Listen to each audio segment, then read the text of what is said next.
gay marriage is once again in the news, with Iowa and Vermont being the most recent states in America to legalize it. To be honest, I'm a little sick of trying to defend it by now, but it is worth mentioning that, once again, a conservative Christian group in the U.S. is taking some pretty heavy and even bizarre measures to try to attack it. A while ago, a group called the National Organization for Marriage put an attack on TV and YouTube, claiming to be supportive of gays and lesbians, yet threatening that homosexuals have a vague plan to force heterosexuals to change their lives. Fortunately, good sense is prevailing, and not only is no one agreeing with it, but most think that's completely ridiculous. In the interest of fairness, I'm going to play the ad for you now, uncut. Let me be clear, regardless of how it may seem, this is the genuine ad from the National Organization. It is not a spoof, nor have I altered it in any way, shape, or form. This is honestly what they think in public.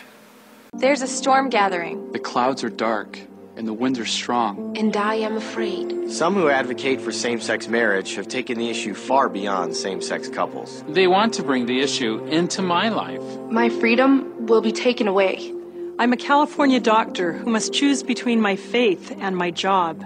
I'm part of a New Jersey church group punished by the government because we can't support same-sex marriage. I'm a Massachusetts parent, helplessly watching public schools teach my son that gay marriage is okay. But some who advocate for same-sex marriage have not been content with same-sex couples living as they wish. Those advocates want to change the way I live. I will have no choice. The storm is coming. But we have hope.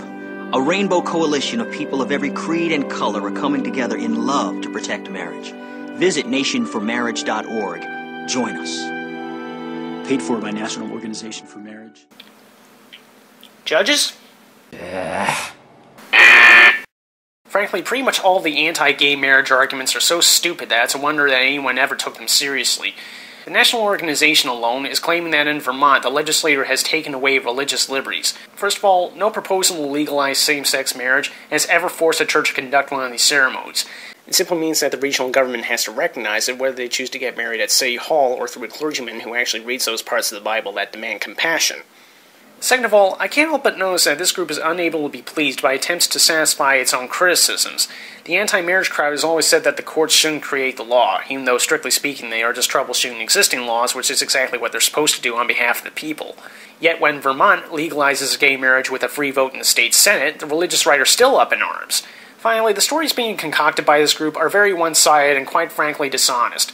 The people who claim to have been persecuted over their beliefs were actually nurses or city groups refusing to serve gays and lesbians, which is in itself against the law. So to anyone paying attention, it's pretty clear that they really don't care about religious freedoms, they just care about gays not having the same rights as straight people. It's rather like Bush's Defense of Marriage Act. It doesn't forbid partners from cheating on each other, nor does it prevent gay marriage just to get rich and famous. So it's not really a defense of marriage, it's an attack on gays. Which leads me to one last point. At the risk of making a straw man argument, it's hardly a secret that, being socially conservative, the same sort of people condemning gay marriage have never taken the whole equal rights thing very seriously. After all, 50 years ago they used God to keep blacks and whites from being in mixed companies or treated as equals. 100 years ago they made sure that women were treated like property rather than people. 200 years ago they were encouraging the slave trade. 400 years ago they made sure that so-called witches were being murdered by church-run governments. 500 years ago they supported wiping out most of the Indians in this part of the world, and so on and so forth. So for these racist, sexist, homophobic scumbags to cry about the so-called persecution of Christianity in America is not only bogus, but pisses on the graves of literally millions of innocent people. By the way, the irony does not escape me that the directors of the National Organization for Marriage include women and black men.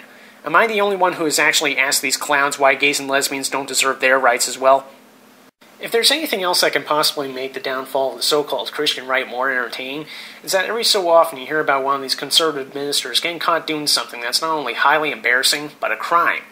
Embezzlement, drug abuse, prostitution, sexual abuse, you name it, they've probably done it.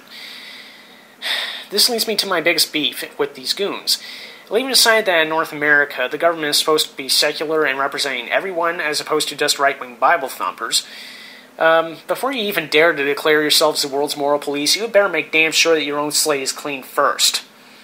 It's pretty dumb when a law-abiding atheist is being talked down to by a Christian who not only stirs up anger and hate every chance that they can get, but thinks nothing of Jesus' own statement, "That which you do unto the least of my brothers, you do unto me." Enough said.